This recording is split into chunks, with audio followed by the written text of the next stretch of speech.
तूच आहेस हे मी तुला कसं सांगू? तुझं अवघं घर तुझ्या भोवती फिरतं. तुझी उमाई, तुझी आजी, तुझे आप्पा, त्यांच्या डोळ्याची बावली असतो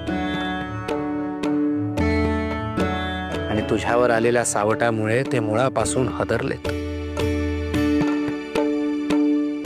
त्यांच्या काळजी मागचं आणि त्यांच्या तगमगी मागचं कारण तूच आहेस हे जर मी तुला सांगितलं तर तू स्वतःला अपराधी मानून घेशील. बरं, त्यात तुझाही दोष नाहीये आणि त्यांचाही दोष नाहीये. हे परिस्थितीचं फलित आहे. मी तुला आता फार काही सांगू शकत नाही, पण तुझ्या मनावर हलकीशी फुंकर मात्र नक्कीच घालू शकतो.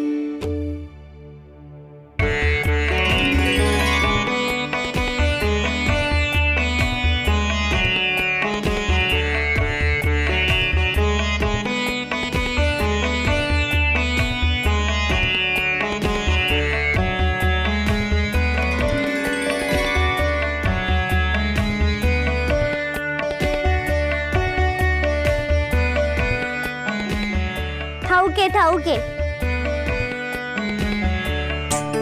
सोनचाफा मलून झालाय ते. मला ताजी फुलं आणायला वेळच मिळाला नाही. पण काय रे, माझ्या प्रश्नाचं उत्तर देत नाही, पण सोनचाफा मलून झालाय याची तक्रार मात्र करतोच.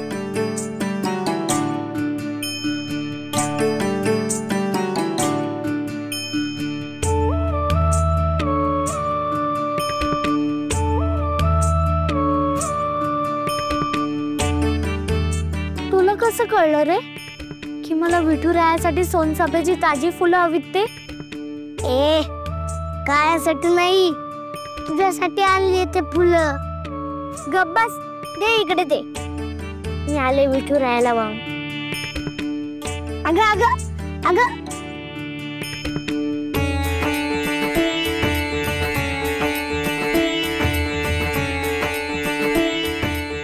अगं एक तरी ठेव तुझ्यासाठी. नको, विठुरायाजवळ राहिली किती जास्त ताजी राहतात. हो ना विठुराया?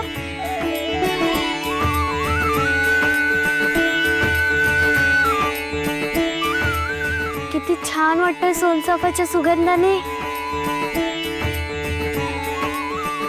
आणि तुझं निरागस हसू बघून मला झालं काय, याचं गलती करून झालं. रागाने नको बघू, मी कायच म्हणणार. तू अगोदर बस माझ्या समोर. चल बस बस. मला तुझ्याशी काहीतरी महत्वाचं बोलायचं. माझ्याशी महत्वाचं? आणि तुला आता बसते की नाही? बस. आहेस एवढं सारे, पण किती दादागिरी करतोस. चल बस, बोल आता. माझ्या आजीला सांगितलं नवमीपर्यंत कर्ज फेडायचं आहे.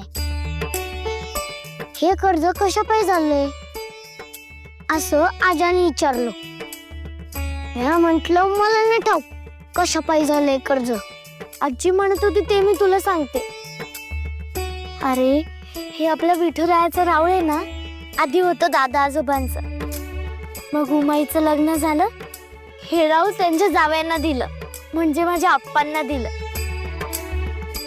अरे पण ते आधी खूप छोटं होतं आणि आप्पांना दिल्यापासून इथं खूप गर्दी व्हायला लागली. कारण माझे आप्पा छान छान कीर्तन करतात ना, मग ते ऐकायला भरपूर लोक यायला लागली. आणि मग त्या भक्तांची नीट सोय व्हावी म्हणून आप्पांनी याला असं मोठं स्वरूप दिलं. त्यासाठीच घेतलंय कर्ज. असं होय, म्हणजे तुझ्या काळाच्या लाडा पायी झालंय हे कर्ज. मग तू का नाही फेडत?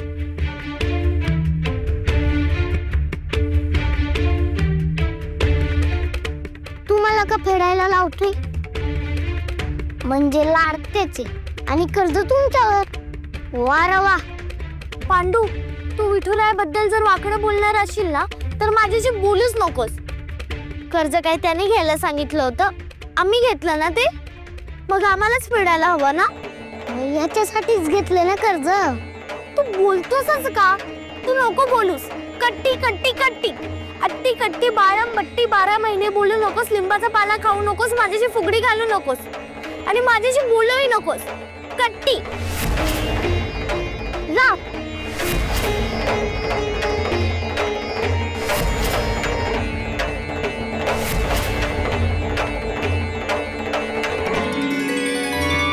द्या आता उत्तर. अगदी अचूक प्रश्न आहे.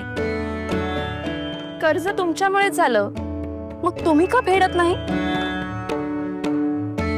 गरीब बिचारा शिवाप्पाला आणि त्याच्या कुटुंबाला का त्रास? माझ्या बरोबर संवाद करण्यापेक्षा वाद करायलाच तुला जास्त आवडतं, हो ना प्रिय? हो, मग माझा हक्कच आहे हो तो. हेच तर तुझं वेगळेपण. माझं कौतुक करण्यात मला गुंतवू नका. मिश्किलपणा आणि चतुराई यात तुमचा हात कोण बरं धरणार? पण आज मला गोल गोल उत्तर नकोय. खरं आणि पटेल असं उत्तर द्या. मला सांग, पार्थाचं सारथ्य मी का केलं? कारण तो सखा आहे आणि मुळात दुर्योधनाने नारायणी सैन्य निवडलं आणि पार्थाने तुमची निवड केली. पण यात सखू किंवा कर्ज याचा काय संबंध? अगं हो हो हो. आता सारथी म्हणून असताना मी काय काय केलं ते आठव. अगं बाई, तुम्ही सारथी व्हायला तयार झालात हेच त्याला मुळी स्वीकारता येत नव्हतं. सारथ्यासारखे रथ तुम्ही तयार करणार, तुम्हीच पार्थाला रथात चढवणार याची कल्पनाही करू शकत नव्हता तो. आणि तुम्ही मात्र अगदी सगळं मनोभावे करत होता. पहिल्या दिवशी तर संकोचलाच होता, हो ना? तुम्हाला वाट कशी सांगायची हाच प्रश्न पडला होता त्याला. आणि मग त्याने सांगितलेल्या मार्गानेच रथ न्यायचा. म्हणजे असं आपलं त्याला वाटायचं. त्याला वाटायचं म्हणजे त्याचं ऐकून तुम्ही तिकडे जाताय असं तुम्ही भासवायचात. पण प्रत्यक्षात मात्र कुठे जायचं हे तुम्हीच ठरवलेलं असायचं.